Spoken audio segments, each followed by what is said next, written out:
What if something entered your home one night and never left? What if it knew your name, knew your secrets, knew exactly where you slept, and came back every single night for 4 years, and nobody could explain what it was or where it came from? That is not a ghost story someone invented around a fire. It is the documented record of what happened to one family in rural Tennessee beginning in 1817, and the people who witnessed it included a future president of the United States. This is the story of one of the most investigated and least explained supernatural cases in American history. This is the hidden history of the Bell Witch haunting. John Bell was a farmer, practical, respected, the kind of man his neighbors trusted to settle disputes. He had built a life in Robertson County, Tennessee. Land, livestock, a large family, a solid reputation in the community. Nothing about him suggested a man prone to imagination or exaggeration, which is exactly what makes what happened next so difficult to dismiss. It started small, the way these things always do. Sounds in the walls at night, a knocking, irregular and persistent, the kind that stops the moment you go looking for it. John Bell assumed animals. He checked the walls. He found nothing. The knocking continued. Then it changed. The sounds moved. They started appearing in different rooms on the same night, overlapping, sometimes simultaneous. A dragging sound across the wooden floor with no source. Chains being pulled across stone with nothing there to pull them. The Bell children began waking in the night, claiming something had grabbed their bed covers and pulled them to the floor. John Bell's youngest daughter, Betsy, described something pulling her hair, hard enough to leave marks. John Bell told nobody outside the family for over a year. He was a proud man in a small community, and he had no explanation that didn't sound like madness. But by 1818, the activity had escalated far beyond what the family could contain privately. The entity, and that is the only word the historical record uses, because nobody then or since has produced a better one.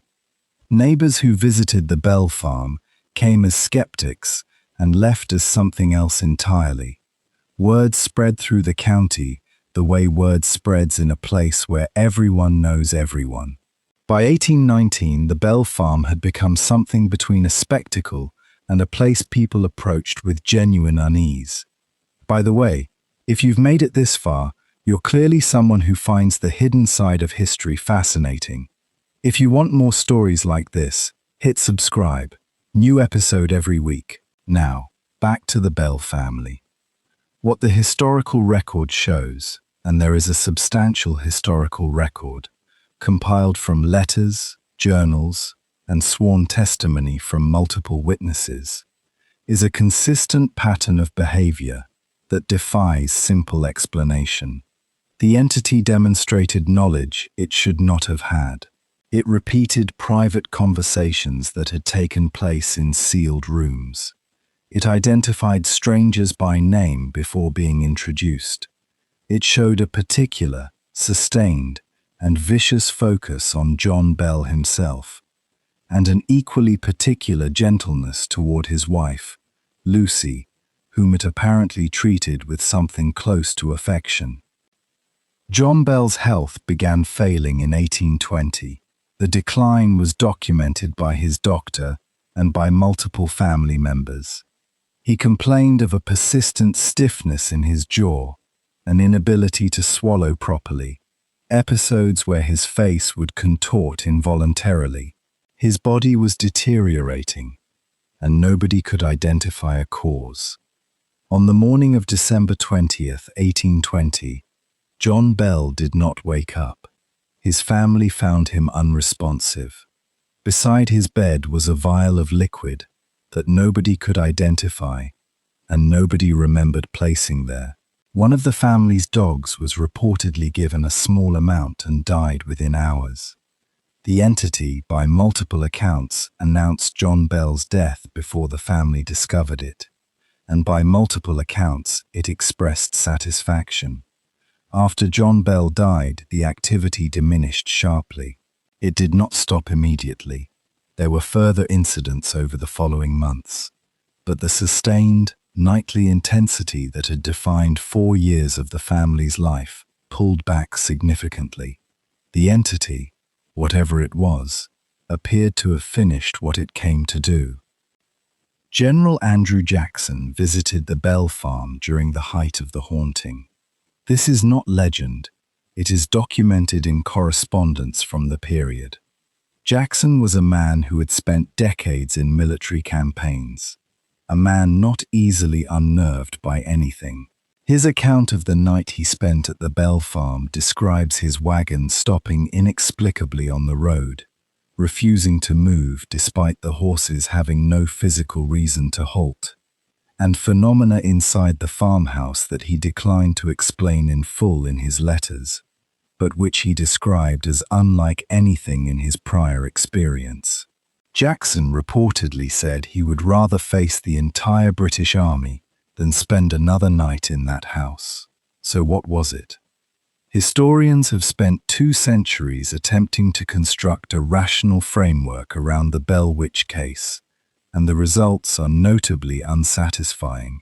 The most common explanations fall into 3 categories: collective psychological phenomenon, mass hysteria amplified through a tight-knit rural community with no outside reference points, deliberate hoax, someone in or connected to the Bell family fabricating the events for reasons that have never been convincingly established, a natural explanation misidentified as supernatural, infrasound from geological features, gas from underground formations, acoustic anomalies in the farmhouse structure creating sounds and sensations with no apparent source. Each of these explanations accounts for some of what the record describes. None of them account for all of it. The infrasound theory is the most scientifically grounded and the most recent. Researchers have demonstrated that sound frequencies below the threshold of human hearing can produce profound physical and psychological effects. A feeling of presence, disorientation, visual disturbances, irrational fear. The Robertson County region sits above geological formations capable of producing exactly these frequencies under the right conditions. This explains the physical sensations reported by multiple witnesses. It explains the feeling of something in the room. It does not explain the voice. It does not explain the demonstrated knowledge of private conversations. It does not explain the vial beside John Bell's bed. The hoax theory requires a consistent, coordinated deception maintained across 4 years, involving dozens of independent witnesses from different households, including a future president of the United States, none of whom ever recanted or produced a confession. Hoaxes at this scale and duration have a failure rate close to 100%. Someone always breaks. Nobody broke. What AI cross-referencing of the historical documentation has contributed to this case is a clearer picture of the consistency problem. When the surviving accounts, letters, journals, testimony, are analyzed for internal consistency across independent sources, the level of agreement on specific details is statistically unusual for a fabricated event. Independent witnesses separated by time and circumstance describe the same specific behaviors, the same specific vocal characteristics, the same specific targeting of John Bell, without the kind of contamination you would expect from a shared story that had been embellished over time. The accounts align in ways that are difficult to explain if the event was invented. That does not mean the event was what witnesses believed it to be. It means the event was real.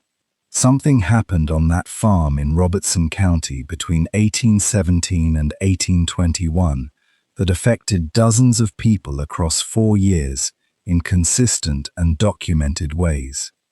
What that something was has not been confirmed. What has been confirmed is that the explanations that fit the easy narrative do not fit the full record. John Bell died. Nobody was charged. Nobody confessed.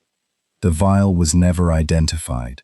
And whatever entered that farmhouse in 1817 left on its own terms, in its own time, when it had apparently done what it came to do. Look around. History is everywhere.